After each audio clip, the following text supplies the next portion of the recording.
గుంటూరులో మరోసారి తెరపైకి హోల్సేల్ కూరగాయల మార్కెట్ వివాదం రేపుతోంది. హైవే పక్కన సొంత స్థలంలో పాత వ్యాపారులు హోల్సేల్ మార్కెట్ ఏర్పాటు చేసుకో కార్పొరేషన్ సిబ్బంది ఆ మార్కెట్ను తొలగించారు. అయితే తమ సొంత స్థలంలో మార్కెట్ను ఏర్పాటు చేసుకున్న తొలగించడంపై వ్యాపారులు ఆగ్రహం వ్యక్తం చేస్తున్నారు. కార్పొరేషన్పై కోర్టులోనే తేల్చుకునేందుకు పాత వ్యాపారస్తులు సిద్ధమయ్యారు. ఇదే అంశానికి సంబంధించి మరింత ఎక్స్క్లూజివ్ ఫీల్డ్ రిపోర్ట్ మా కరెస్పాండెంట్ రవికృష్ణ అందిస్తారు. రవికృష్ణ,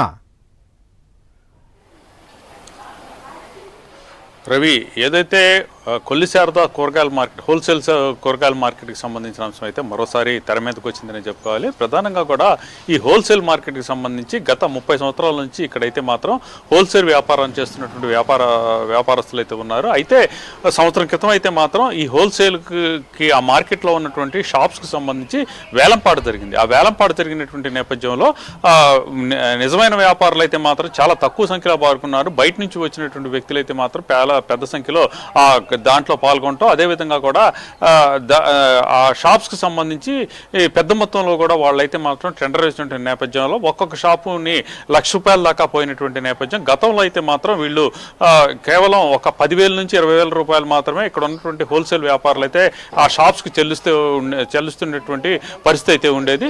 అయితే ఇక ఎప్పుడైతే ఈ కొల్లిశారద కూరగాయల మార్కెట్ హోల్సేల్ కూరగాయల మార్కెట్ ఉందో, ఈ కూరగాయల మార్కెట్కి సంబంధించిన వ్యాపారులంతా మాత్రం అంత రేటుతో, అంటే ఇప్పుడు వాళ్ళు ఆల్రెడీ అక్కడ ఉన్నటువంటి షాప్స్ ఏవైతే ఉన్నాయో ఆ షాప్స్ని బయట వ్యక్తులైతే వాటిని పాడుకోవడం జరిగింది. ఆ తర్వాత వాళ్ళ దగ్గర నుంచి లీజుకి తీసుకున్నారు. వాళ్ళ దగ్గర నుంచి సబ్లీజ్కి తీసుకోవాల్సినటువంటి పరిస్థితి అయితే ఉంటుంది. ఆ సబ్లీజ్కి తీసుకునేటువంటి నేపథ్యంలో మరొక 20,000 అదనంగా చెల్లించాలి. అంటే టోటల్గా కూడా 1,00,000 నుంచి 1,25,000 ఒక్కొక్క షాప్కి చెల్లించాల్సి ఉంటుంది. కాబట్టి అది అలా వ్యాపారం చేయడం తమ వల్ల కాదు అంటూ అక్కడ ఉన్న షాపులన్నింటినీ కూడా వాళ్ళైతే ఖాళీ చేసి మరో చోట, అంటే హైవే దగ్గర గతంలో వాళ్ళు యూనియన్గా ఉన్నటువంటి సమయంలో యూనియన్కి సంబంధించి ఒక సైట్ని అయితే హైవేకి దగ్గర కొనుగోలు చేశారు. అక్కడైతే షాపులు నిర్మించుకొని వ్యాపారం చేయడం బిగిన్ చేశారు. దీంతో ఎప్పటి నుంచో వ్యాపారం 30 సంవత్సరాల నుంచి వ్యాపారం చేస్తున్నటువంటి వాళ్ళు ఎవరైతే పాత వ్యాపారస్తులు ఉన్నారో వాళ్ళ దగ్గరికి రైతులు వెళ్ళటం, వాళ్ళతో ఉన్న పరిచయాలతో అవి అమ్మకాలు కొనుగోలు సాగుతున్నటువంటి పరిస్థితులు ఉన్నాయి.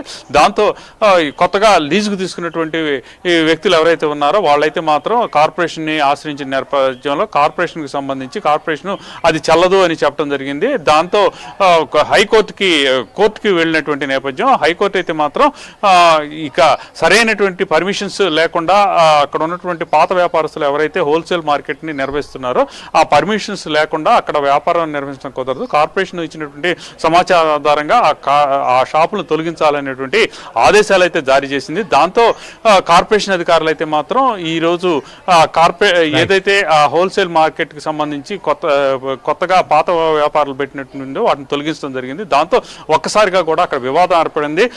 వ్యాపారస్తులకి అదేవిధంగా కూడా కార్పొరేషన్ సిబ్బందికి మధ్య తీవ్ర వాగ్వేదం చోటు చేసుకుంది. కార్పొరేషన్ సిబ్బంది కావాలని తమ టార్గెట్ చేస్తూ ఉన్నారు. ₹1,00,000 పెట్టి తామైతే మాత్రం నెల అద్దె చెల్లించలేమని ఒక పక్కన వీడు చెబుతూ ఉన్నారు. కార్పొరేషన్ అధికారులు అధికార దుర్వినియోగం చేసి తమ షాపులను తొలగించారు. కాబట్టి ఖచ్చితంగా కూడా వాళ్ళ మీద చర్యలు తీసుకునే విధంగా కూడా కోర్టుకు వెళ్తామని అయితే మాత్రం వాళ్ళు తెలియజేసిన పరిస్థితి ఉంది. దీంతో మరోసారి ఈ కొల్లిశారద మార్కెట్ వివాదం అయితే తెర మీదకి వచ్చిందని చెప్పుకోవచ్చు.